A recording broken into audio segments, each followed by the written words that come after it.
ask yourself, the golden age of comic book movies, I feel, is over. I don't know what DC's going to do with their new universe launching with James Gunn at the helm. Maybe it'll be a new silver age. Who knows? But the golden age, the renaissance of comic book movies with Marvel being the absolute king, that age is over with. It all ended with Endgame, if you ask me. Let them die.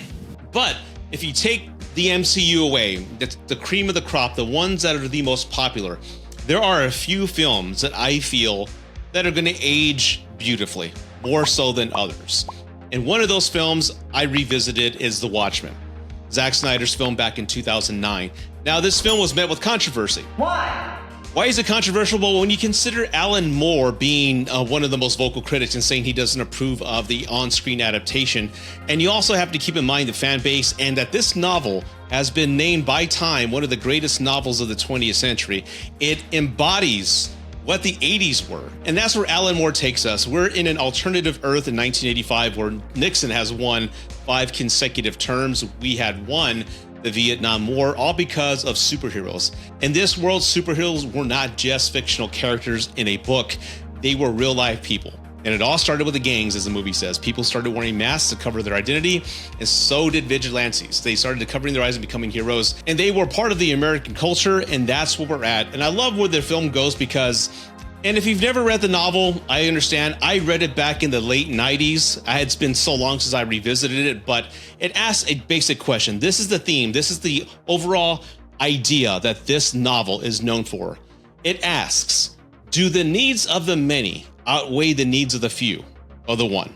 In other words, are you willing to do horrible things? Are you willing to do what it takes to get to where you want to go?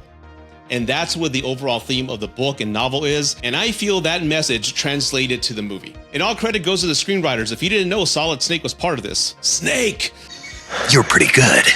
David Gibbons, David Hayter, and Alex Tess accomplished what many said was impossible: to take a 400-page plus novel with so many timelines and characters and narratives, to take that core message and translate it to a faithful on-screen adaptation.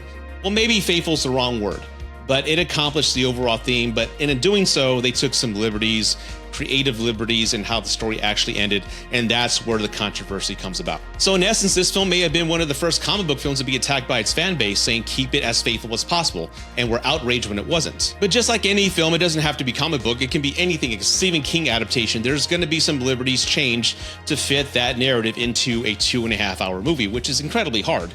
And again, all credit goes to the screenwriters, in my opinion, and I feel the message translated perfectly. With that being said, let's talk about the film. The film begins placing the viewer in the living room of the comedian played by Jeffrey D. Morgan, who do I look like, by the way? Many women said I have. That's why I was Negan for Halloween. Anyway, never mind.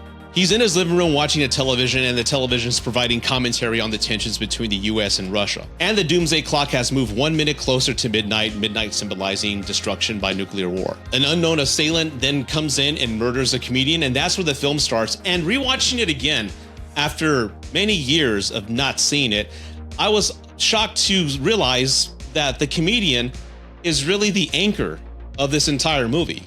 The comedian is an embodiment of what the US became in this world. And his story and his actions tie to everybody in this film in one form or the other. Really, the first act of the film is exposition heavy, but in a way that it's done correctly. Most films that dump so much exposition, usually you get bored or disconnected with the material. But here, with the comedian being the core anchor of the story, you follow everybody in how they became who they are. You understand what type of person they are. They were once heroes. Now they've been forced to retire. And now they're kind of lost and kind of wondering where they belong in life. And because of his death, they slowly start investigating what happened.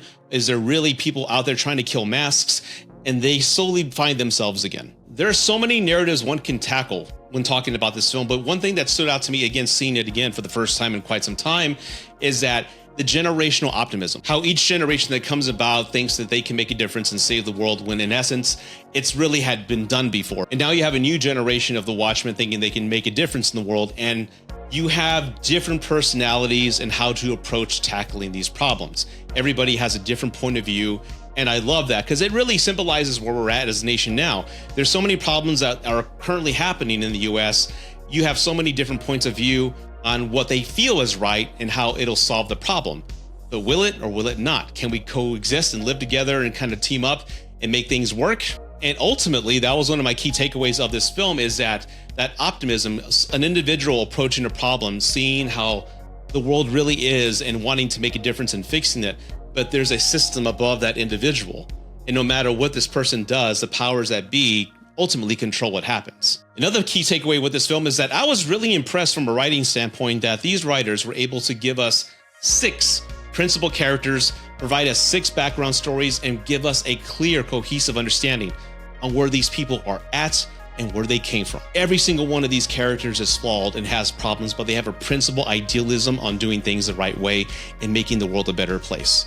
Some have given hope, some will never give up hope, and some have quit. And each of their arcs is completed by the end of the film. Most movies can't even handle 1 or 2 characters. This film tackled 6. In closing, I'm going to be honest with you right now. Hear me out. I am unsure now. I have said many times that Zack Snyder's Justice League is his best film. Upon rewatching The Watchmen again, with an objective set of eyes, and seeing all the points that I've already discussed in this video, I am unsure now. Right now, if you were to ask me, I would say The Watchmen is probably his best film. And I get commercially why this movie failed. People go to the movies for escapism. And with Marvel, it's a fun family atmosphere where you leave riding a high and smiling. That was a great movie, wasn't it?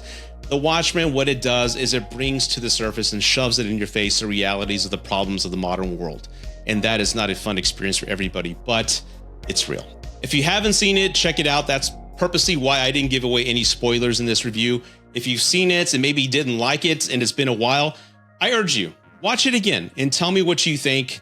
Leave some comments down below. I'd love to hear from you. And as always, everybody, thank you for watching Gen X Reviews. I hope you enjoyed this. I'm going to be honest, I was very intimidated to review this movie. The narratives and the complexity of it, I wasn't sure I could tackle it in a cohesive way. I wrote 4 essays and I went with this one because I felt that it kind of summarized my thoughts and feelings of this movie and how I appreciate it and see it in a different light. I hope you enjoyed this video. Again, please like, subscribe, leave some comments down below. I'd love to hear from you. And until next time, everybody, I'll see you again. Take care. Peace.